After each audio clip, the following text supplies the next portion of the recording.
안녕하세요. 패밀리 세이버 센터 소장 이충근 목사입니다. 오늘은 그리스도인의 자존감의 출발점이라는 주제로 말씀 나누고자 합니다. 목사로서 상담가로서 관심이 가는 글이 있었습니다. 본국의 학교 내에서 심각한 문제로 떠오른 학교 폭력에 관한 글이었습니다. 폭력, 갈취, 왕따에 시달리다 못해 자살하는 아이들을 보면서 지금 우리 사회에는 해결책을 찾느라 부산하다는 내용이었습니다. 사회가 이런 현상에 대해 마비 증세가 있다는 내용이었습니다. 마비 증세라고 말했습니다. 그 아픔을 서로 느끼지 못하고 인식하지 못하기 때문이겠죠. 그것은 반인간적, 반사회적, 반문명적인 교육이 판을 치는 사회며 그것을 조장하고 방치하는 사회라는 것입니다. 그 교수는 이 정도라면 어떻게 변화되어야 하는가를 총체적으로 연구해야 된다고 하면서 그의 칼럼을 맺었습니다. 정말 이 정도면 문제가 심각하고 매우 깊다고 할 수 있지 않습니까? 특별히 저는 폭력과 갈취, 왕따를 당했던 또는 당하는 아이들의 상황을 생각하게 됩니다.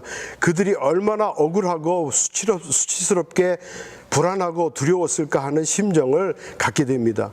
그때 그 위급함, 그 감정을 누군가에게 말하고 풀어야 했었는데 어느 누구에게도 말할 수 없었다는 것이죠. 아니, 들어줄 사람이 없었다는 것입니다. 그것이 더 맞는 표현이겠죠. 이와 아울러 저는 이곳 미주의 상담가로서 7, 80년대에 이민자들의 얘기가 떠올랐습니다.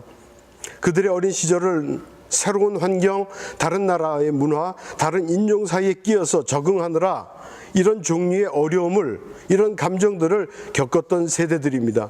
눈이 찢어졌다고, 키가 작다고, 동물원의 원숭이 쳐다보도 놀림받아야 했던 그 시절 그들의 삶을 기억하게 됐습니다.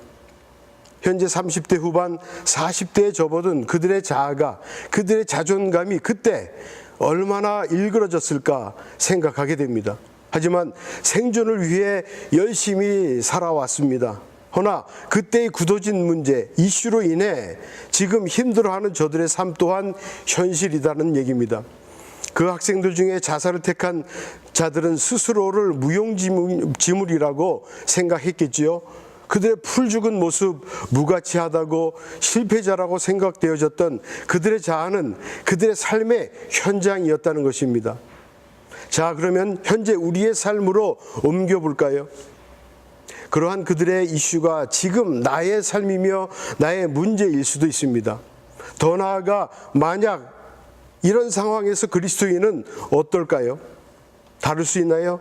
같은 환경이라도 그리스도인이라면 차이가 있다는 말씀입니다. 제가 드리는 말씀은 그리스도인은 달라야 하지 않겠는가, 그런 얘기입니다.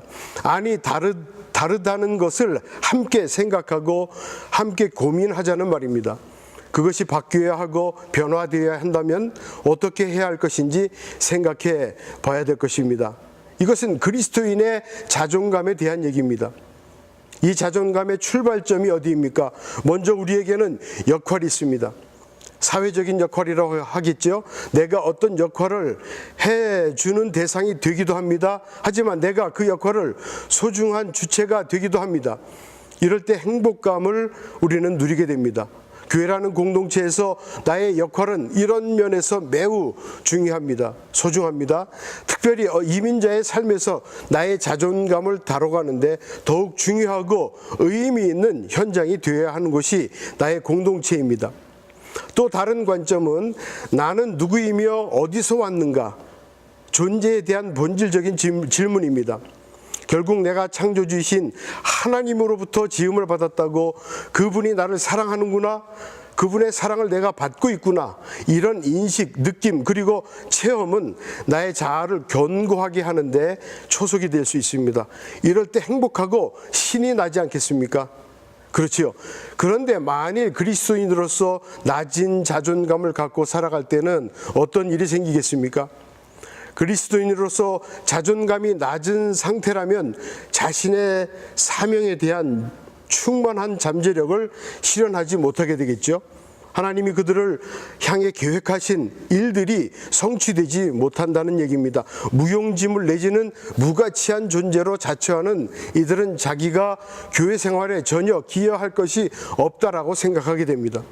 실제로 그것에 대해 매우 소극적인 행동을 하게 될 수 있습니다. 반대로 너무 많은 시간을 교회의 일에 치중하기도 합니다.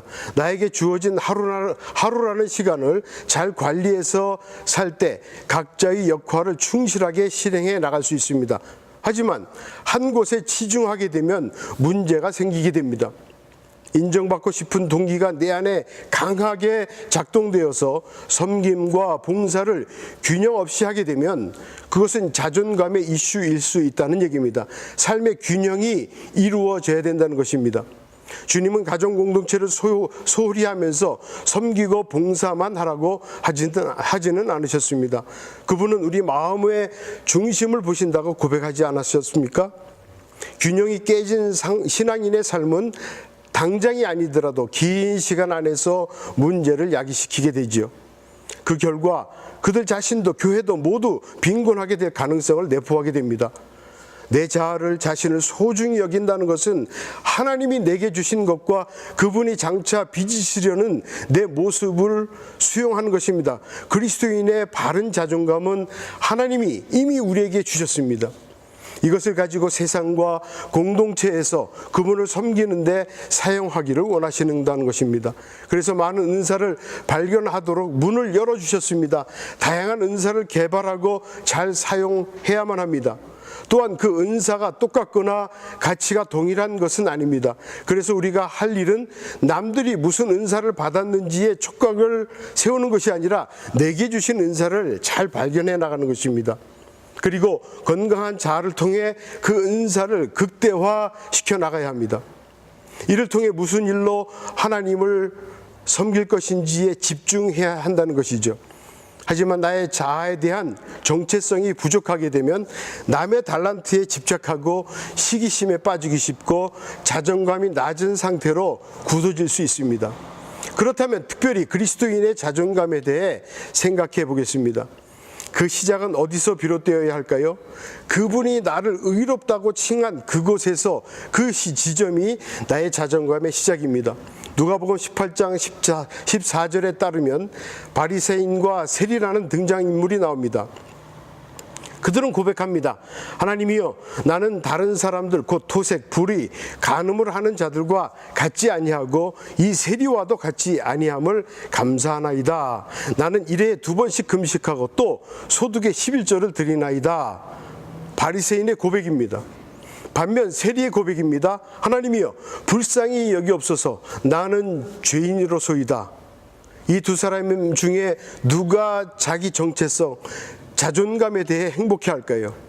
이 비유를 통해 예수님은 인간이 만들어낸 자기평가와 하나님의 은혜에 기초한 자기평가의 차이를 말씀해 주시고 있습니다.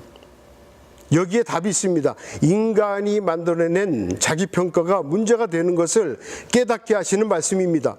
즉 바리새인은 스스로 자기평가에서 벗어나지 못하게 될 수밖에 없다는 얘기입니다.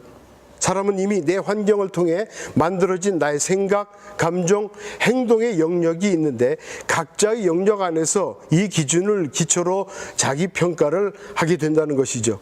이 자기평가의 기준이 문제가 된다는 겁니다. 만약에 이것들이 비이성적이고 왜곡되고 수능이 안 되는 모순되고 뒤틀린 기준이라면 그 결과는 삶의 어려움을 초래하는 것은 당연한 일이지 않겠습니까? 이것을 조정해야 한다는 것입니다. 스스로 할 수 없다면 교육, 나아가 상담도 받아야 된다는 것입니다. 왜냐하면 이런 상황들에 의해서 그분이 세워주신 나의 자존감이 건강하게 세워지는 것에 방해가 되기 때문입니다.